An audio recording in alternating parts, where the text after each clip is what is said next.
인사 나눕니다. 사랑합니다. 축복합니다. 인사합시다. 저희 교회에는 작년 10월에는 장로 2인, 장로 2분을 이제 피택을 하게 되었고요. 작년에 마지막 주일이라는 공동회의를 통해서 안수 집사님 8분과 그리고 권사님을 10분을 피택을 해서 임직을 앞에 두고 있는 우리 임직자들이 이 시간 하나님 앞에 헌신을 다짐하며 예배를 드리게 됐음을 감사합니다. 좀 집사님 죄송하지만은 요거를 좀 이렇게 반듯하게 놓으시든지 아예 그냥 없애든지 그냥 그래도 됐으면 좋겠습니다. 네, 죄송합니다. 제가 좀 이렇게 좀 그런 부분이 예민한 부분이 있어서 죄송합니다. 또 이렇게 또. 자, 그럼 오늘 본문에 나오는 말씀을 보게 되면 디모데전서 3장에 보게 되면 1절 말씀부터 6절까지 7절까지에 나오는 말씀은 장로가 되려고 하는 사람들은 장로의 자격은 이런 자격을 갖춰 있어야 된다라고 하는 것을 이야기하고 있고요. 그 다음에 오늘 본문에 8절 말씀부터 13절에 나오는 말씀은 우리 집사님들이 교회에서 섬기는 자가 되려고 한다면 최소한도 이러한 자격을 갖추고 있어야 된다라고 하는 말씀을 하고 있다라고 하는 거죠. 그래서 오늘은 8절 말씀부터 13절의 말씀의 중심을 통해서 집사의 자격에 관련된 이야기를 말씀을 통해서 함께 은혜를 나누고자 합니다. 오늘 저와 여러분이 본문은 집사에 관련된 이야기지만은 여러분은 알다시피 1절부터 쭉 보게 되면 장로님들의 자격과 집사의 자격과 그 다음에 또 나중에는 권사님들도 있지만 여기 자격 조건은 똑같은 거의 맥락을 가지고 있다라고 하는 것입니다. 중복되는 부분이 많이 있기 때문에 저는 이 본문에 나오는 말씀을 통해서 이제 집사님의 중심을 통해서 그래서 집사님의 말씀을 집사의 자격에 대한 말씀을 전하고 있지만은 우리 듣는 우리 모든 사람들은 여기에는 장로님들도 해당이 돼 있고 또 서리 집사님들도 해당이 돼 있고 권사님들도 해당이 돼 있고 우리 모두가 함께 여기에 해당되고 있다는 말씀을 전제 조건으로 통해서 이 말씀을 여러 번 받아야 될 줄 압니다. 교회 안에서는 두 종류의 집사가 있습니다. 하나는 집사가 있고 또 하나는 서리 집사가 있습니다. 그런데 이 매년마다가 이 서리 집사라고 하는 서리 집사는 1년직입니다. 매년직이 아니라 1년직을 얘기하는데 1년에 한 번씩 유효합니다. 그렇기 때문에 서리 집사는 매년 1년에 한 번씩 임명을 받아가지고 서리 집사의 임무를 하게 되게 됐죠. 그렇기 때문에 서리 집사님이 올 2023년도가 됐다고 해서 엄격하게 말한다면 집사님의 사명을 제대로 감당하지 못하면 내년에 서리 집사님을 직분을 못 받을 수도 있다는 거예요. 그런데 교회들이 대부분 어때요? 한번 그 서리 집사님으로 1년직을 직분을 받게 되면 교회를 안 나와도 출석률이 작아도 집사 직분을 이름을 올려놔요. 왜 올려놓냐면 부인이 열심히 나오거든. 그러면 만약에 집사 직분을 떼면 결국 부인이 상처를 받아요. 그 인간의 생각을 두는 것이 아니라 바로 다시 잃어버린 그 집사의 직분을 다시 감당하라고 하는 기회를 주기 위해서 1년이라는 또 다른 직분을 서리 집사님으로 인정을 해주고 있다라고 하는 거죠. 그런데 오늘 본문에 여러분이 함께 읽었던 말씀은 서리 집사가 아니라 바로 그건 집사입니다. 여기 본문에 나오는 집사 직분은 항존직이라고 말합니다. 항존직. 그러면 이 항존직이라고 하는 것은 바로 뭐냐면 항상 존재하는 직분, 항상 존재하는 집사 이렇게 얘기할 수가 있는 건데요. 교회 안에서는 항존직이 바로 목사가 있고 그 다음에 장로가 있고 집사가 있습니다. 그렇기 때문에 항존직은 이렇게 3분의 2의 성도들의 동의를 얻어서 득표를 한 사람에 해당돼서 거기에 목사도 되고 또 장로님도 되고 그 다음에 권사님도 되고 그리고 집사도 된다라고 하는 거죠. 그렇기 때문에 이 항존직은 교회 항존직이 만약에 우리 교회에서 이제 안수받는 집사님이 됐다. 그러면 이 집사라는 안수 집사를, 이게 안수받은 집사니까 안수 집사라고 우리 교회에서 통칭을 하는데요. 만약에 우리 교회에서 안수를 받았는데, 안수 집사가 됐는데 다른 교회로 갔다고 한다면, 또 다른 교회에서 안수 집사를 받았는데 우리 교회로 오셨단 말이에요. 그러면 이분은 다른 교회에서 안수 집사를 받았다고 해서 우리 교회에서도 안수 집사는 아니라는 거예요.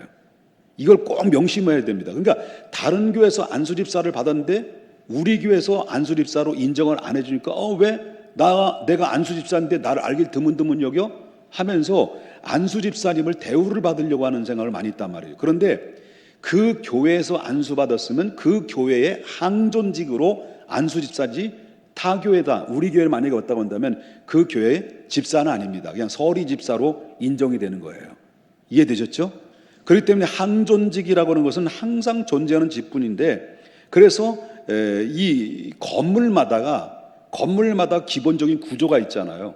이 구조가 잘못되어 있으면 삐뚤어지거나 틀어지게 되면 그 건물은 얼마 가지 못해서 무너질 수밖에 없다라고 하는 것입니다. 마찬가지로 교회 안에서도 기본적인 구조가 있습니다. 그 기본적인 구조가 바로 뭐냐면 항존직입니다.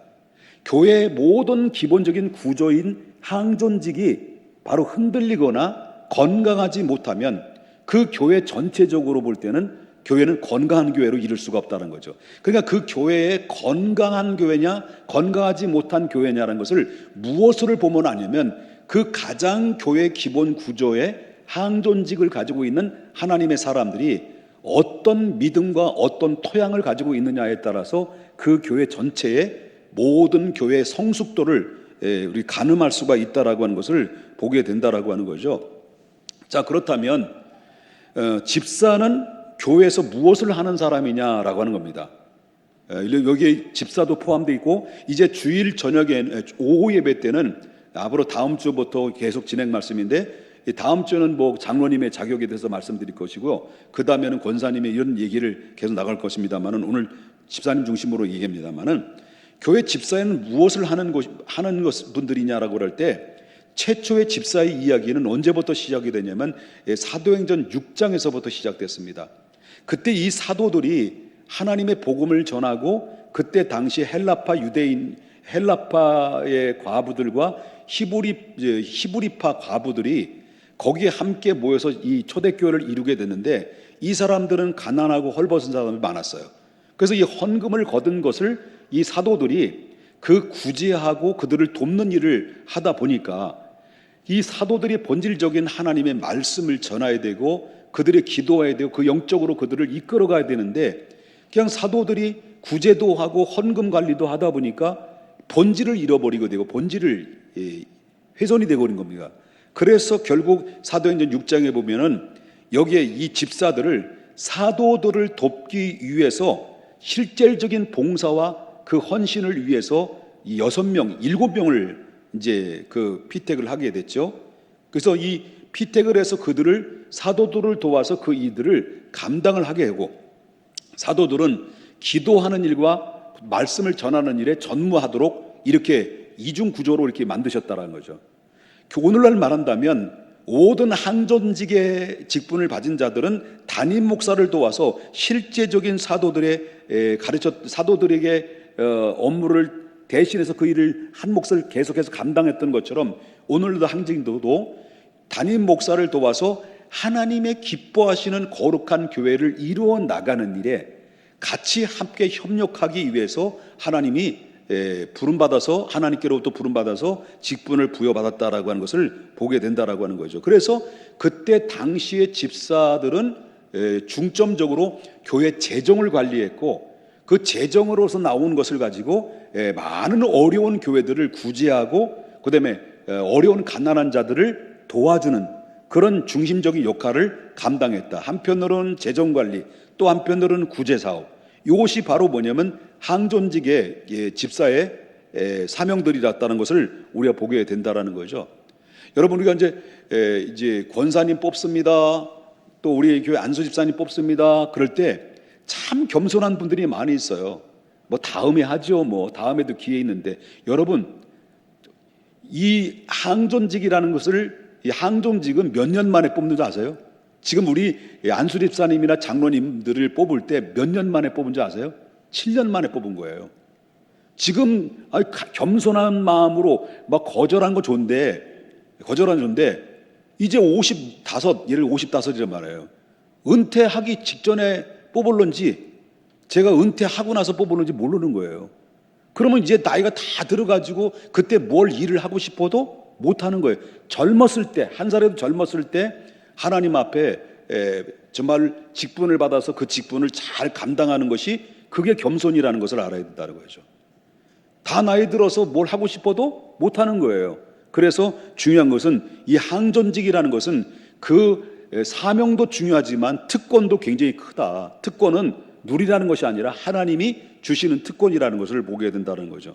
그럼 오늘 본격적으로 집사의 자격에 대해서 말씀을 드립니다만은, 집사로는 교회 어떤 자세를 가지고 바로 교회를 섬겨야 될 것이냐라고 이야기를 할 때, 자, 오늘 본문에 보게 되면 집사로서의 기본적인 그 자격에 대해서 몇 가지를 얘기하는데요.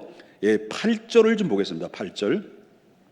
자, 8절을 보게 되면 이와 같이 집사들도, 누구들도요? 아까 말씀은 집사는 서리 집사예요, 항전직이에요? 항전직이 이야기합니다. 이와 같이 집사들도 뭐라고 그랬습니까? 정중하고라고 나옵니다. 정중하고. 그러면 집사로서의 사명을 받은 사람들은 항상 어떤 자가 돼야 되냐면 정중한 자가 된다. 그럼 이 정중하다라는 말은 뭐 사람들 앞에 깍듯하게 아리가또 고자이마스 하면서 막 고개를 90도로 숙이고 이렇게 하라는 의미는 아니에요. 무슨 말입니까? 여기서 정중하다라는 말은 10절에도 언급을 합니다만, 바꿔서 다른 내용으로 말합니다만, 책망할 것이 없는 자를 얘기합니다. 그러니까 이 정중하다라는 원문으로 보게 되면은 존경할 만하다, 인정을 받을 만하다, 이런 사람들을 바로 정중하다라는 것으로 표현했다는 거죠. 그렇기 때문에 이 교회 성도들이 이렇게 우리 임직받은 집사님들이나 권사님들을 이렇게 볼 때, 장로님들을 볼 때, 그분 그럴 만하지 하면서 고개를 끄덕끄덕 했다는 거예요. 이렇게 고개를 끄덕끄덕하다는 것은 수긍할 만한 사람이다, 참 존경받을 만한 사람이다, 마땅히 대될 만한 사람이 됐다, 이렇게 이제 수긍을 한다라고 하는 거죠. 그런데 이 어떤 경우에는 바로 뭐냐면 그 사람, 그분 이러면요, 실질적으로 볼 때는 존경받을 만한 사람이 아니라는 거예요. 그 여러분 실질적으로 어떤 분들이냐면 그 사람? 그렇지. 그렇구나. 될 만한 사람 됐지. 이렇게 됐기 때문에 된 거 아니에요? 라고 할지라도 언제든지 그 사람 처음에는 겸손했는데, 처음에는 성령으로 시작됐다가 육체로 마치는 사람처럼 에이 틀렸어, 이렇게 끝내버리면 안 된다라고 하는 거예요. 아멘입니까? 정중해야 된다라고 하는 것을 봅니다. 그러면 이렇게 정중한 사람들의 직분자가 되려고 한다면은 가장 기본적인 태도가 바로 뭐냐면, 오늘 8절에 다시 보겠습니다. 정중하고.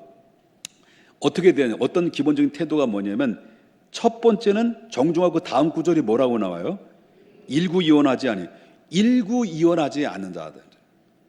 여기 일구이원은 바로 뭐냐면 똑같은 일을 두 번 말하는 거예요. 두 가지의 말을 하는 자를 말합니다. 그러니까 한 입에서 두 말을 하는 자. 이 사람 앞에서는 이런 말을 하고 저런 사람 앞에서는 저런 말을 하고 이렇게 말하는 자를 일구이원하는 자다라고 했습니다. 그래서 언어의 일관성, 정직성이 없는 사람을 일구이원한다. 그래서 이렇게 일구이원하는 사람들을 보면 넓은 의미에서 딱 보게 되면 거짓말이라는 것입니다. 거짓말. 그러니까 우리 임직자로 이제 세워야 될 우리 믿음의 후보들은 절대 입에서 거짓말해서는 안 된다, 일구이원해서는 안 된다라는 것을 얘기합니다. 교회 안에서 여러분 가장 많이 발생되는 문제들이 뭐예요?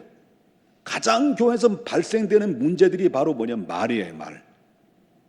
굉장히 중요합니다. 근데 이 말 중에서 가장 문제를 일으키는 사람들의 중심적인 사람들이 바로 뭐냐면 중직자들이에요. 중직자.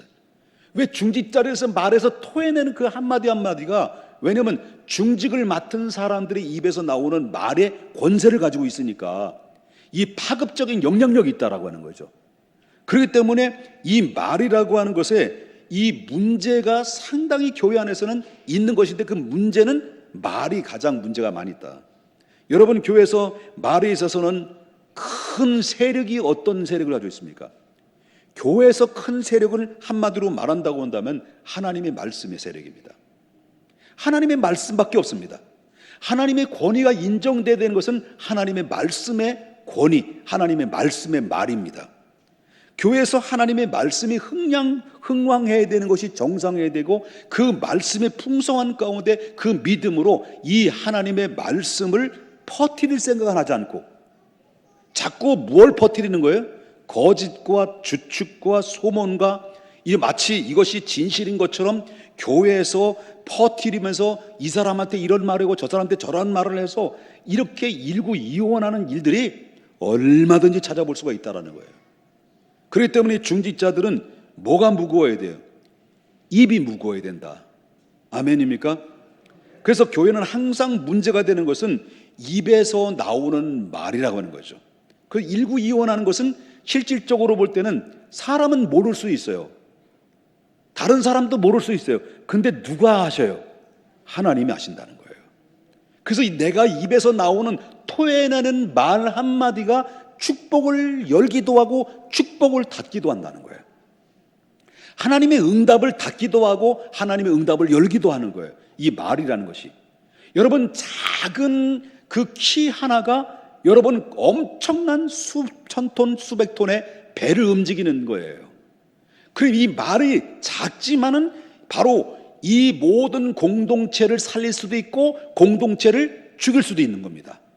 근데 여기에 중심적인 역할에서 이 언어에 정말 하나님의 신실성 있는 그 언어를 통해서 이 어떻게 직분자들이 잘 말을 하느냐에 따라서 여기에는 바로 뭐냐면 교회가 건강할 수도 있고 교회가 문제가 될 수도 있다라고 하는 것입니다.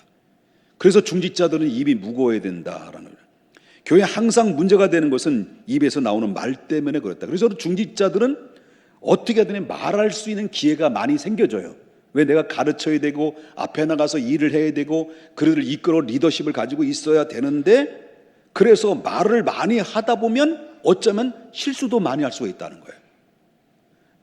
이 점을 염두해야 되는 거예요. 특별히 하나님을 우리 성도님들을 이끌어가는 지도자들은, 항존직뿐만 아니라 모든 지도자들은 일방적으로 혼자 말을 하지 말라는 거예요. 남에게 이야기를 할 수 있는 기회를 줘야 되는데 계속 숨도 안 쉬어. 숨도 마시고 일방적으로 계속 쏟아내. 그래서 듣는 사람들이 짜증이 내요. 기가 따가운 거예요.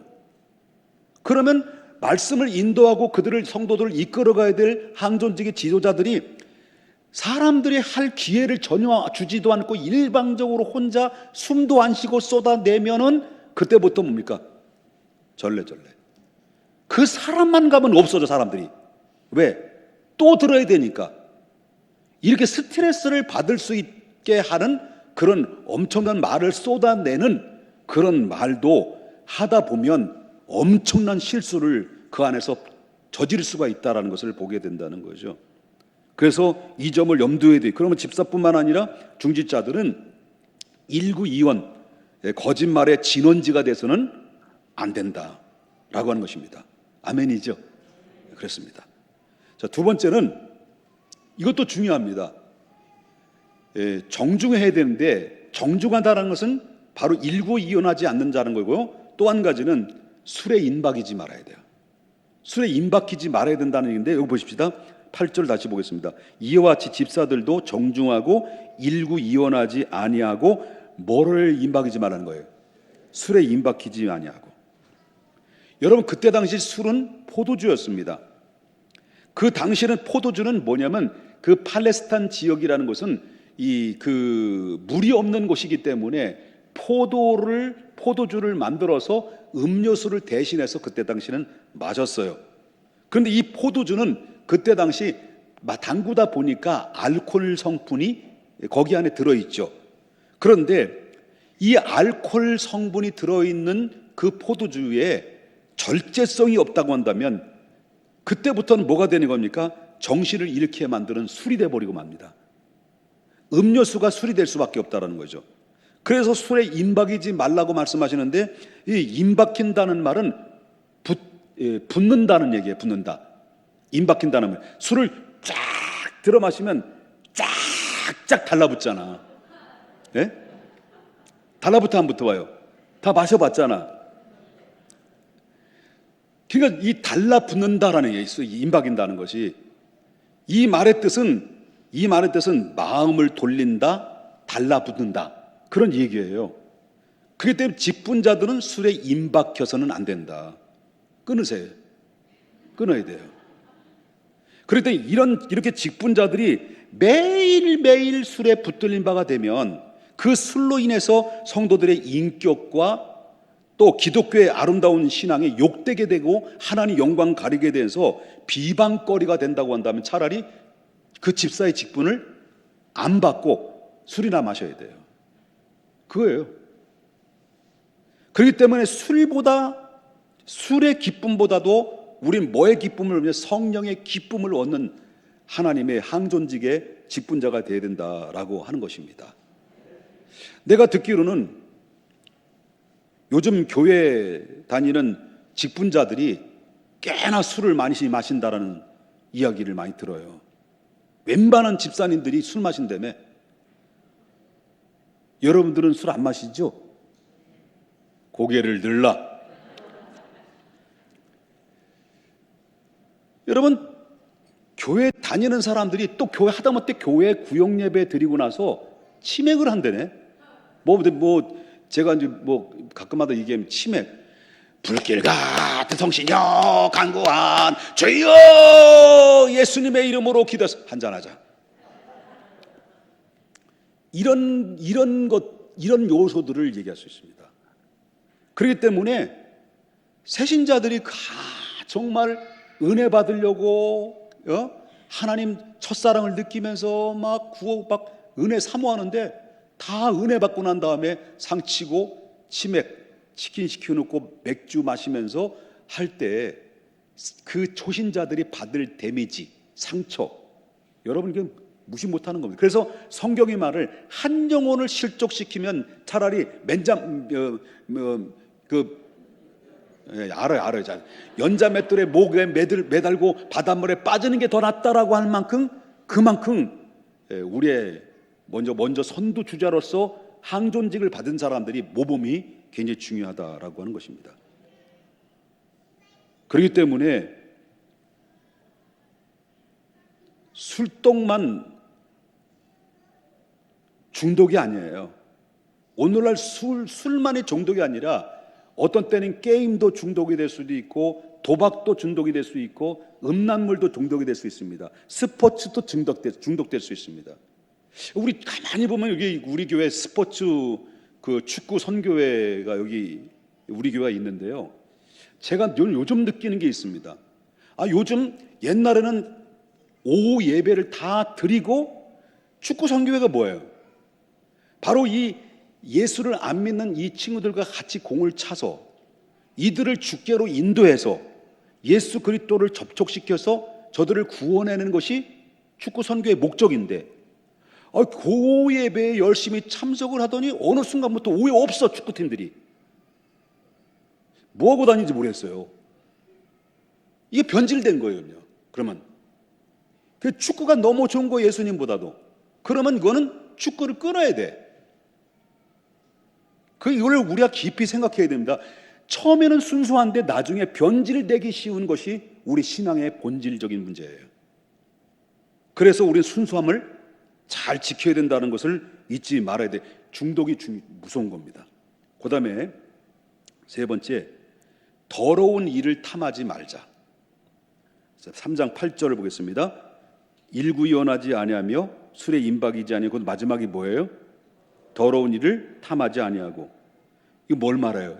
우리 항존직을 가지고 있는 사람들은 금전 관계가 깨끗해야 된다.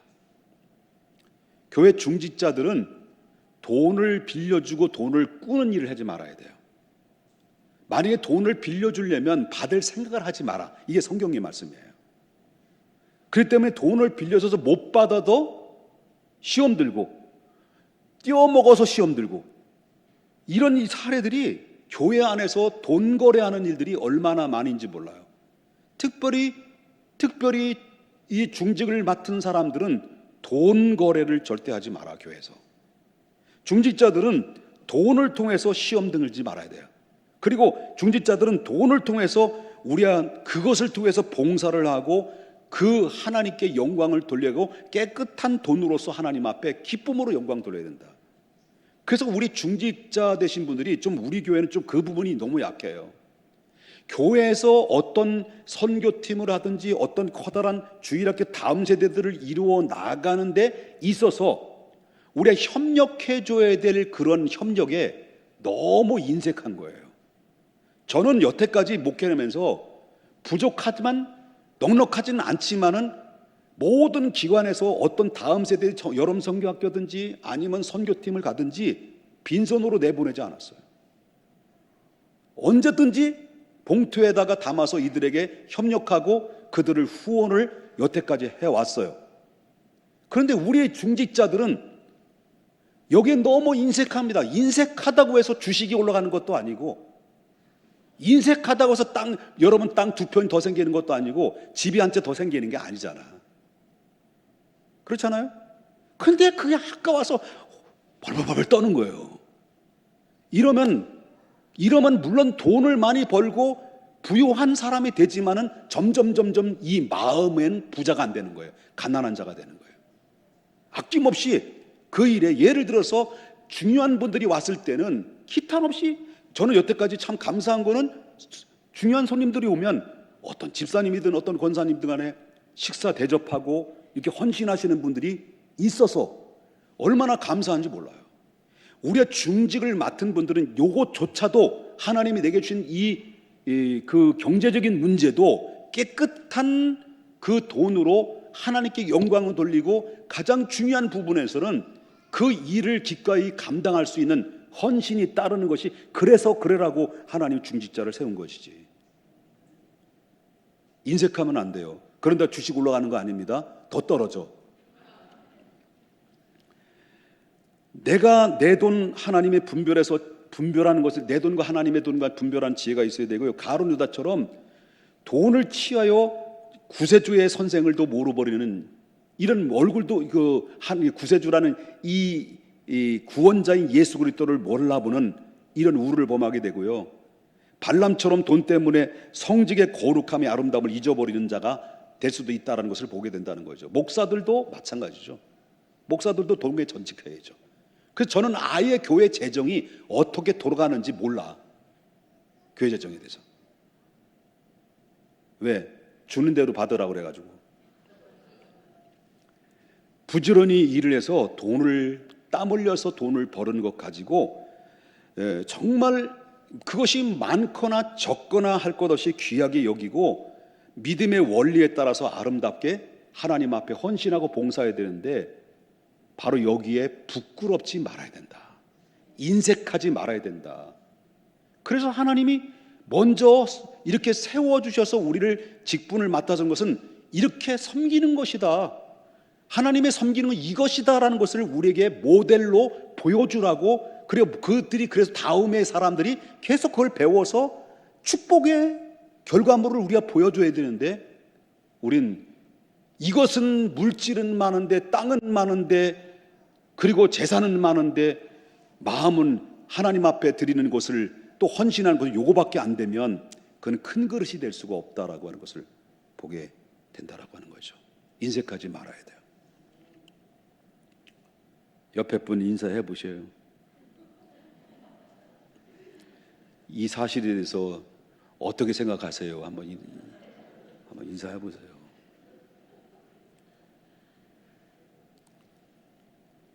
자, 또 한 가지 9절 보겠습니다. 9절. 깨끗한 양심에 뭘 가진 자라 했어요? 믿음의 비밀을 가진 자. 이 원어적으로 볼 때 깨끗한 양심 안에 믿음을 가진 자다는 거예요. 깨끗한 양심 그 속 안에 무슨 비밀이요? 믿음의 비밀을 가진 자가 되어야 된다. 그렇기 때문에 깨끗한 양심과 믿음의 비밀은 따로따로가 아니에요. 하나예요. 문제는 뭐냐? 양심의 상태예요. 양심이 깨끗하냐 더러우냐. 그렇기 때문에 양심이 정상적으로 작동돼야만이 그 양심의 정상 작동돼야만이 그 안에 믿음의 비밀을 계속 유지할 수가 있는데, 양심이 정상적이지 않고 양심이 더러워지고 양심이 고장이 나게 되면 내 안에 믿음의 비밀이 데미지를 입게 된다. 믿음의 비밀이 데미지를 입게 되면 어떤 일이 벌어지냐면 이제는 점점 세속화돼 버린다. 그럼 타락한 거예요. 영적인 매너리즘에 빠지는 거예요. 그냥 관념적이고 타성적이고 의식적이고 그리고 외식적으로 빠져서 결국 마치 종교인과 같은 모습으로 바뀌어질 수가 있다, 변질될 수 있다라고 하는 것을 보게 된다라고 하는 거죠. 그럼 이 성경은 이 타락한 영혼을, 양심의 기능이 고장났다고 했을 때 이 더러워진 타락한 양심을 다시 순수함으로 깨끗하게 우리가 얻을 수 있는 유일한 통로와 매개체가 뭐냐고 말할 때 히브리서 9장 14절에 이렇게 얘기합니다. 하물며 영원하신 성령으로 말미암아 흠없는 자기의 하나님께 드린 그리스도의 피가 어찌 너의 양심의 죽은 행실을 깨끗하게 하고 살아계신 하나님을 섬기게 하지 못하겠느냐. 뭐를 양심이 살아있게 회복시켜 주냐면요, 그리스도의 보혈의 피가. 여러분, 우리의 양심이 고장나서는 안 된다. 깨끗한 양심이 결국 내 믿음의 비밀을 계속 가진 자가 될 수 있게 된다라는 것을 여러분 잊어서는 안 된다라고 하는 것입니다. 특별히 가장 한종지를 가진 사람들은 양심이 무너져서는 안 돼요. 담임 목사가 양심이 무너지면 성도를 돌볼 수 없어요. 그렇기 때문에 진실해야 된다는 거예요. 진실해야 된다. 아멘입니까? 그래서 양심이 바라야 된다라는 것을 보게 되고요. 이제 마지막에는 이제 가정의 문제에 대해서 말씀드립니다. 자, 12절 보겠습니다. 오늘 뭐 좀 느긋하게 저녁 드시고 가셔요. 느긋하게. 바쁘신 분은 가셔도 됩니다. 자, 12절 보겠습니다. 다 같이 한번 읽어보겠습니다. 시작. 집사들은 한 아내의 남편이 되어 자녀와 자기 집을 잘 다스린 자예요. 자, 목사도 그렇고 장로도 그렇고 집사도 그렇고 바로 가장 기본적인 자세가 바로 뭐냐면 자기의 가정을 잘 다스릴 수 있는 사람이 된다라는 거죠. 잘 다스릴 수. 물론 상황의 특별한 상황 속에서 어쩔 수 없는 상황의 가정도 있어요. 그럴 수 있습니다. 그러나 중요한 것은 과거가 문제가 아니라 지금 현재 나의 가정을 어떻게 다스리고 현재 나의 가정에 내가 가장으로서 어떤 모습인가가 굉장히 중요한 겁니다. 중요한 겁니다. 사람들은 왜 과거에 저 사람 이렇게 얘기하지 말라는 거예요. 지금 이 순간 앞으로 저 사람은 어떤 모습인가를 바라봐야 된다라고 하는 거죠. 그렇기 때문에 좋은 남편, 존경받는 아버지, 그리고 그 가정에서 가장으로서의 인정받아야 된다. 그렇기 때문에 자기 가정을 돌보지 못하면, 가족으로부터 존경받지 못하면 교회 책임지는 데 있어서 적합하지를 못하게 된다. 그런데 여기서 이 말씀이 딱 나오면서 한 가지 놓은 것은 툭 튀어나오는 구절이 하나 있어요. 쭉 나오다가 툭 튀어나오는 구절인데 12절 전절을 11절을 보게 되면 누가 등장이 돼요?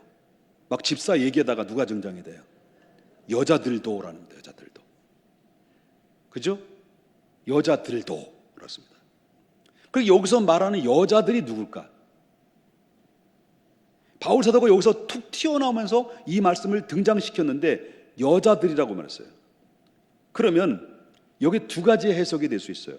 하나는 집사의 아내, 장로의 아내, 또 하나는 여자 집사, 권사, 이렇게 해석될 수 있어요. 계속 쭉 나오다가 생뚱맞게 하나 툭 튀어나오는데 11절에는 여자들인다, 여자들도라고 나와요.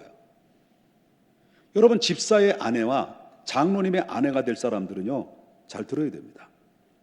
남편이 집사든 남편이 장로님이 되든 교회 안에서 맡겨진 일을 잘 감당하려면 아내의 이해와 배려와 협조가 절대적으로 필요해요. 절대적으로 필요해요.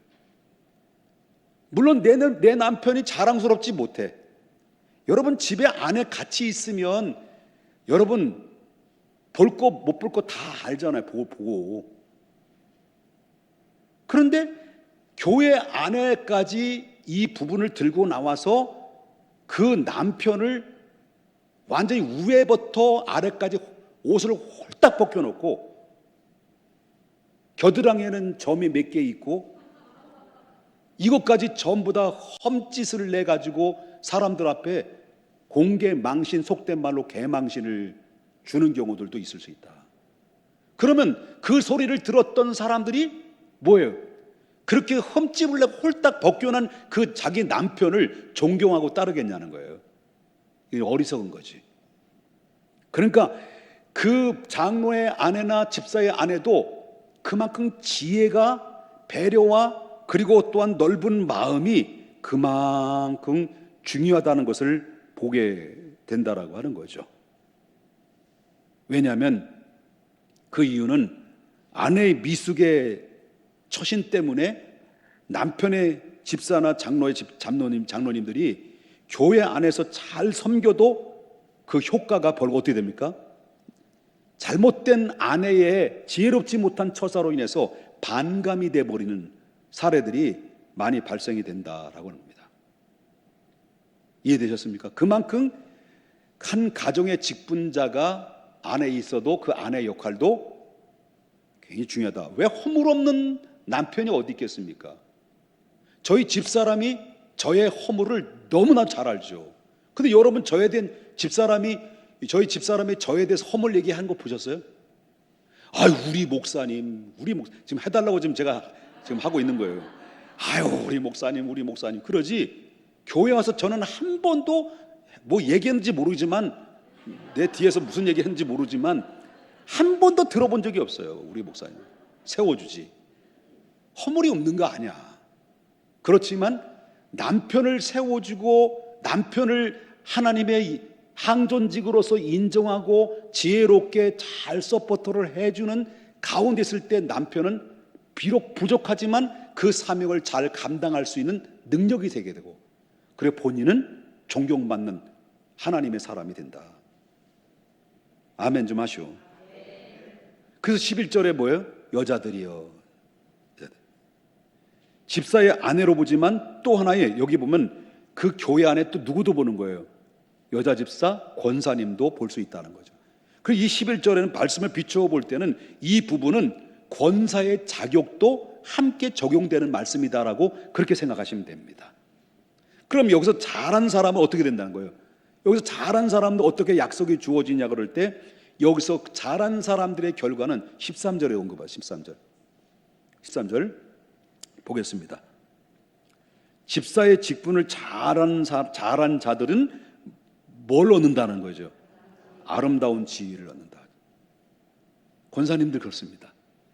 권사님들 직분이 얼마나 중요한 줄 아세요? 너무너무 중요하고요, 너무 복된 직분이에요. 네, 복된 직분입니다. 자, 아름다운 지위. 여기서 오해하는 경우가 있습니다. 아름다운 지위, 그러니까 오해를 하는 경우가 있어요. 아름다운 지위 그러면 이제 집사에서 장로가 되는구나, 요렇게 생각하는 거 아닙니다. 아니다는 거예요.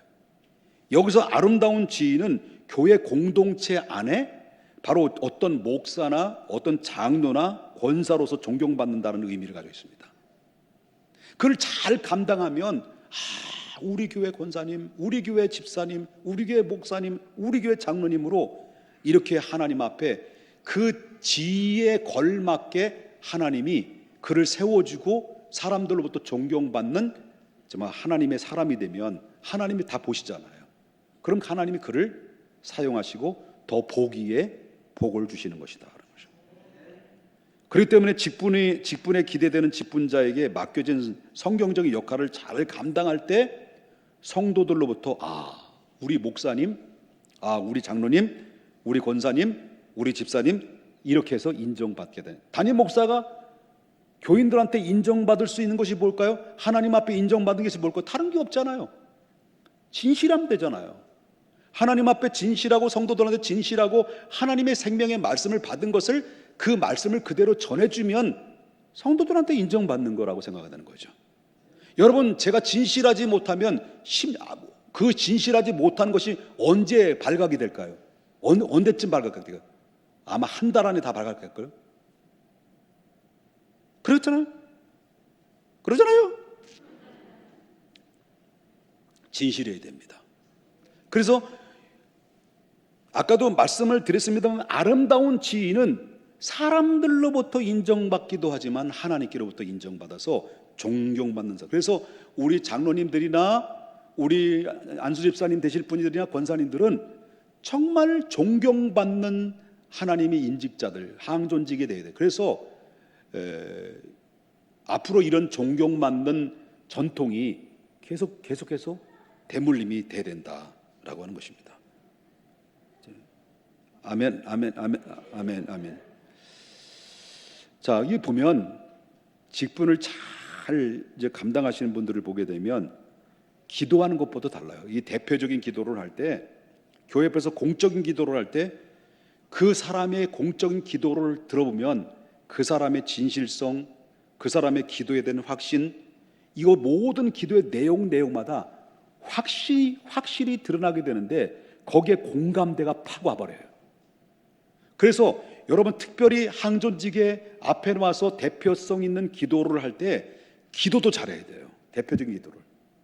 이제는 모든 기도는 어디에 포커스를 맞춰야 되느냐, 성경의 창세기부터 설교를 전부 다 하면 나는 할 게 없잖아.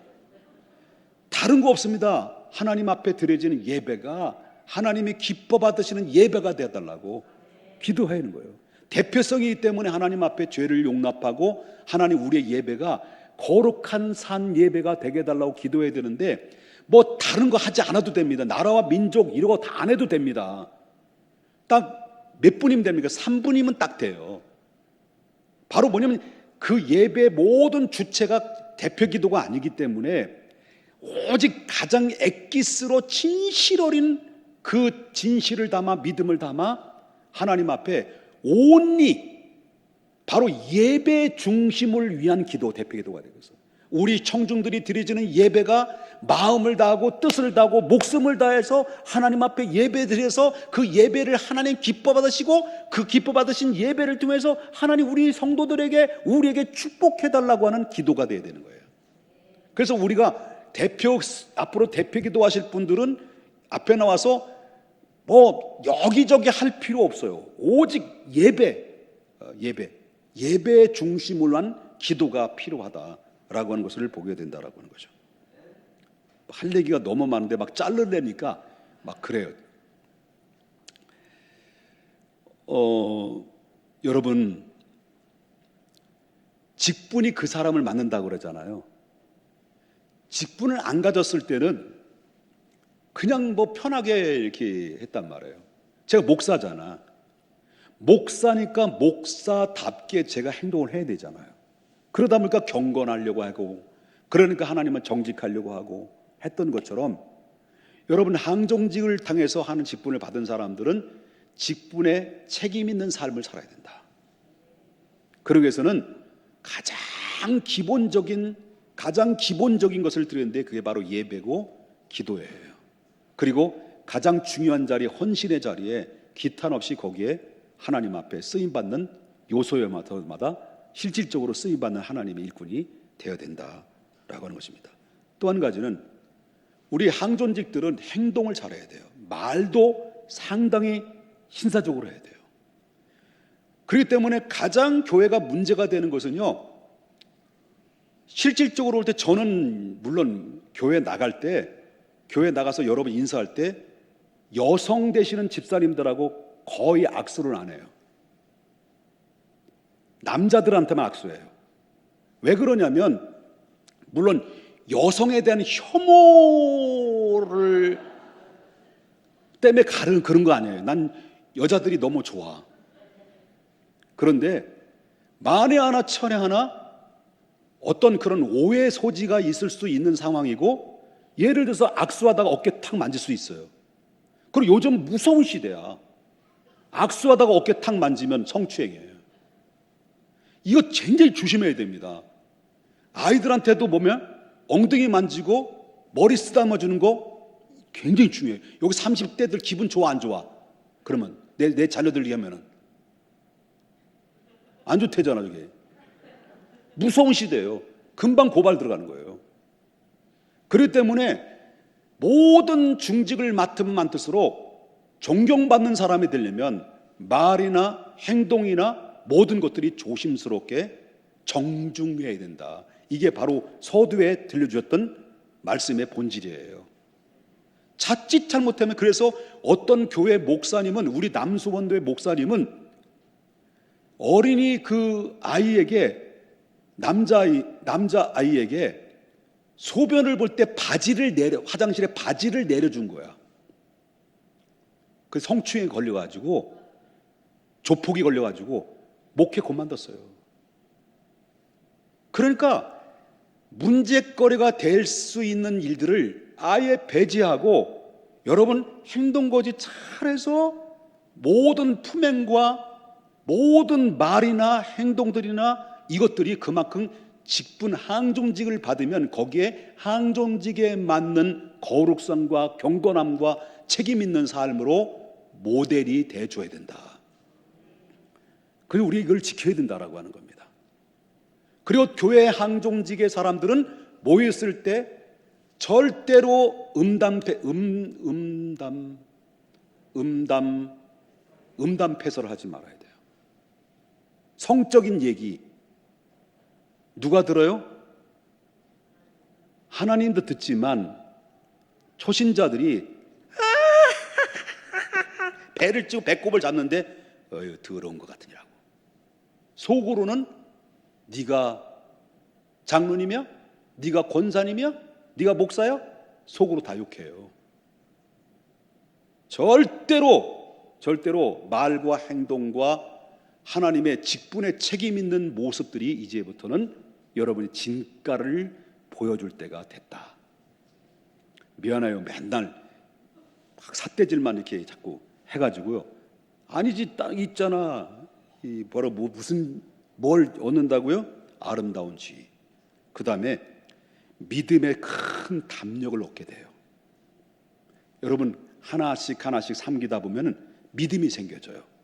믿음이 생겨지면 믿음이 점점점 부피가 커지고 강하고 담대하게 나가다 보면 더 큰 하나님의 응답과 더 큰 축복을 계속해서 경험을 받는 하나님의 사람들이 된다라고 하는 것을 기억하시면서, 오늘 할 말은 너무 많이 준비되어 있습니다.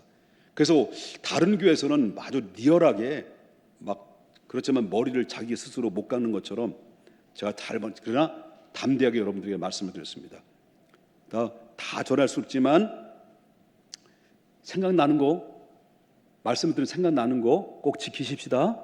잘 지켜서 우리 중앙교회 다음 세대들에게 아름다운 전통을 물려줄 수 있는 하나님의 백성들이 다 될 수 있기를 주님의 이름으로 축복합니다.